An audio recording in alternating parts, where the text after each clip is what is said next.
Hey everyone, in this video I will be showing you how to remove a video from the playlist in YouTube Studio. So let's get started. So currently I'm in my YouTube Studio dashboard under Videos tab.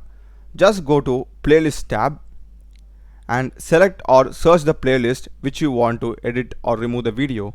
So in my case I am going with this playlist. Just click it and go to Videos, and here are the list of videos available. So let's say that I want to remove this video from my playlist, and this playlist has 9 videos in it. So for removing it, if you hover over the video description, you'll be having these icons.